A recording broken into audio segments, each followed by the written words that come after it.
Ano po ba ang silbi ng tinatawag na House Inquiry na ginagawa ng Kongreso?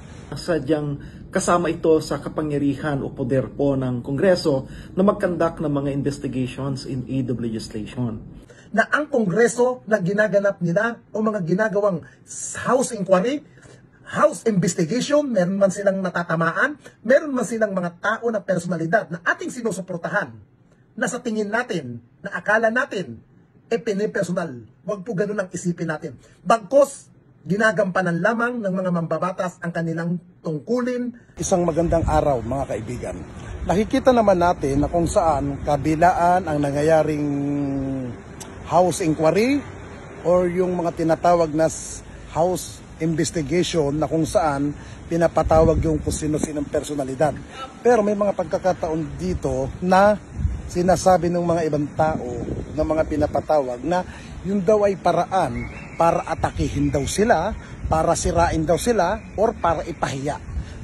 Dito, sa ginawa natin pagkakataon na ito, kumuha tayo ng isang kaibigan na isang congressman para magtanong ako sa kanya, at ako naman ay sinuwerte dahil nabigyan ako ng pagkakataon ni Congressman Ronsalo ng Kabayan Party List. Sa amin pag-uusap, tinanong ko siya ng diretsahan, ano po ba ang silbi ng tinatawag na House Inquiry na ginagawa ng Kongreso or yung mga House Investigation, yung kung saan pinagpapaliwanag nila, pinagpapa-explain na may mga tanungan sila, bakit ano ang silbi ng mga ganyan activity nila. Ngayon po mga kababayan, pakinggan po natin ang pagpa-explain, pagpapaliwanag ni Congressman Ronsalo tungkol po sa mga kabilaan House Inquiry. Kong, magandang araw po sa inyo, Kong Ronsalo. Gaano po kahalaga ang inyong ginagawa dito sa Kongreso na mga House Inquiry, House Investigation, para po ba saan yan? Para po malaman ng ating mga kababayan. Hi ninyo, isang mapagpalang araw sa iyo at sa lahat ng mga masugid mong manunood. Papasalamat ako sa opportunity na matanong mo tungkol dun sa ginagawa ng Kongreso. Una, tatandaan natin ninyo na sadyang kasama ito sa kapangyarihan o poder po ng Kongreso na mag-conduct ng mga investigations in aid of legislation. Pangalawa, sadyang mahalaga itong topic na pinag-uusapan sapagkat nandyan po yung issue related po sa EJK, nandyan po yung issue related po sa illegal pogos, yung proliferation po nito, and of course, yung mga proliferation po ng illegal drugs. So sadyang mahalaga ito sa usapin sa ating lipunan sapagkat ito yung mga bagay na talagang kailangan po na ma-address ng ating gobyerno. Opo. Kung paano yung mga sinasabi nila, hindi na lang po ako magabanggit ng mga personalidad na kaya daw po nagkakaroon ng mga investigation para daw umatake sa ibang mga personalidad na politiko. Yung mga ganong pananaw, syempre nirerespeto natin kasi may kanya-kanyang pananaw din po yan. Pero syempre, ang kadalasan po na nagre-react din po yan kung sino yung mga tinatamaan nung pagdinig na ginagawa ng Kongreso. But at the same time, tatandaan po natin na ang layunin po ng Kongreso ay lalo pong mas mapag-usapan yung mga bagay nito, maimbestigahan at syempre ma-address. Either both via legislation or kung kakailanganin po na magkaroon po ng quote-unquote prosecution kapag may criminal aspect po ito. Nandyan po yung ating mga korte para i-address yung issue po na yun.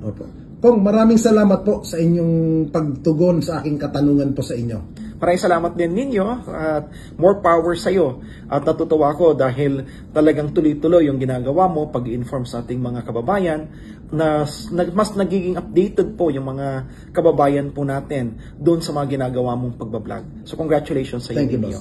And syempre ito po si Congressman Ronsalo, Kabayan Party List po ito. Dito natin makikita mga kababayan na napakahalaga ang ginagawa po ng ating mga congressman, ng ating mga mambabatas para sa kanilang ginagawang batas. Dito po natin makikita na kaya po nagkakaroon ng mga House Inquiry, Senate Inquiry, dahil kung may pagkukulang doon sa ginagawa nilang batas, doon po sila tumitingin sa pwede nilang gawin batas para sa investigation. Halimbawa, dito po sa investigation, mayroon isang opisyal na gumawa na hindi maganda dahil ang katwiran ng opisyal wala naman sa batas. Ngayon, doon po sila kukuha ng isang pwedeng maging magamit sa mga darating na panahon. Kaya, hindi po natin dapat minamasama at wag po natin iisipin mga kababayan na ang Kongreso na ginaganap nila o mga ginagawang House Inquiry, House Investigation, meron man silang natatamaan, meron man silang mga tao na personalidad na ating sinusuportahan na sa tingin natin, na akala natin,